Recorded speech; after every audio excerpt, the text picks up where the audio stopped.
now I'm the studio. And the problems that you have when you represent the studio are as follows. Management tells you to buy as cheap as possible. And sometimes management doesn't tell you how much they really wanted it.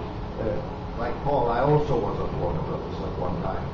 And I was asked to buy a property, and I said, they asked me, did you buy it yet, auction yet? I said, no. He said, well, Ted Ashley, the chairman of the board, had just flown in from New York. He read that book, or that script on a plane. He cried while reading the script. You better buy that. So you'll never see no more nervous Jew trying to get an auction. And what you try to do, because it's all kind of up in the air, you try to find out what the last deal was, so that gives you some sort of concrete reference. And so I called the agent to find out the last deal, and the agent was a very good friend of mine, and he gave me a quote, and I double-checked it, even though this agent was as honest as can be, and he turned out to tell me wrong information. It was incredible. And the reason he gave me wrong information was a new client for him, and the client had lied. And people lie sometimes. Everybody understand what Eric just said? We're talking about quotes. Whatever you got the last time around, the studio will offer you 5 or 10% more than what you got the last time around. Okay, our wrinkle in this particular situation is my writer has written 3 scripts. His last quote was for, the last script he was purchased was for $400,000. But this time, in addition to wanting $700,000 for his script, he also wants to direct and be paid. Thank you. To direct and be paid twice Directors Guild minimum for directing the script. Plus, he wants not only himself but his wife and 3 children to be with him during the entire pre-production, production, and post-production. And we're going to shoot this movie in Bulgaria. Well, this happened to be a negotiation because it's important there was a plunge on the lot. So when I hear this from Paul, I asked for the security police of the studio to escort him out of the lot. Take his name over. In between what I asked for and what Eric can give will end up being the negotiation. The wrinkle comes in also when there is more than one studio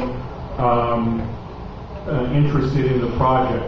And then I can, as the representative of the writer, or writer-director in this case, try to conduct what we call a bidding war between the two.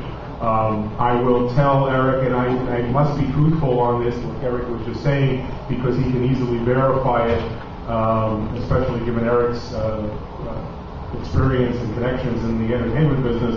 I wouldn't dare lie to him about $1 more than is accurate. But I can tell him, for example, that Eric, let's say Eric is working for Warner Brothers, as he did at one time, and I can tell him that there's another studio, and he'll eventually get it out of me which studio it is, so I'll make it up and say Sony has offered $600,000, and although they're not willing to fly my client and his 3 children and his wife during the entire pre-production, they are pre-production, production, and post-production, they are willing to fly his family to the foreign location during the actual shooting of the picture, during production.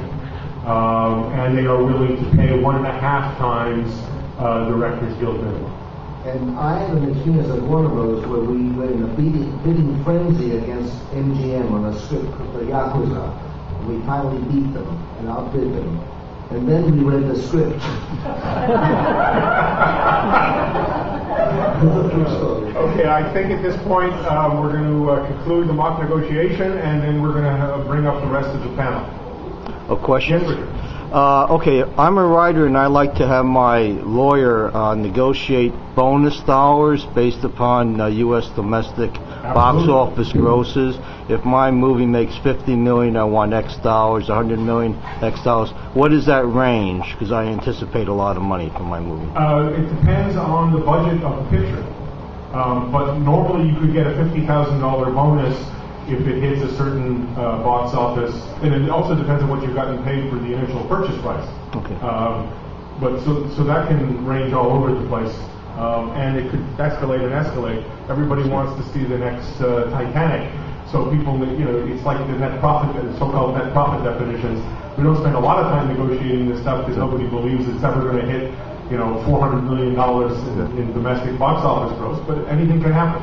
It can either be certain lump sums of $50 million of box office gross, as reported by Daily Variety, or a percentage of one. I made a deal for Gene Wilder for Sherwood Oaks All Access. Didn't make that much profits, but it did generate box office gross, and the other day I got another check for it for $31,000. Yeah. Just based on... It's another way to avoid the percentage of profits issue. Go from domestic gross. Absolutely. These days, unless you're getting what's so-called profit from first dollar gross, it's not worth fooling around with. It's much better to negotiate a simple thing that says you get X dollars or X percentage of whatever you got originally at certain milestones, as Eric said, domestic box office gross, as reported by Daily Variety. Very similar to the book business, where the book hits the New York Times bestseller list, for example, the author will get a bonus for each week it's on the New York Times bestseller list, or the USA Today bestseller list, or whatever bestseller list is used as the barometer. I can't resist telling a joke involving profits, studio computational profits. A man meets his former arithmetic teacher, and he says, Professor Jones, I'm John Smith, I used to be a student. And he said, my father was a very good student. We ever had? He put add, subtract, multiply, divide. Whatever happened to you? He says, well, the Rolls-Royce limousine that's mine, the chauffeur, is taking me to my yacht. It's an ocean-going vessel. I generally spend the summers in Cannes or Riviera, where I keep my portfolios. The guy says, that's fantastic. What you do is, well, I have this factory. I make boxes that cost me $1 each to make, and I sell them each for $4. And from this 3%, I make a living.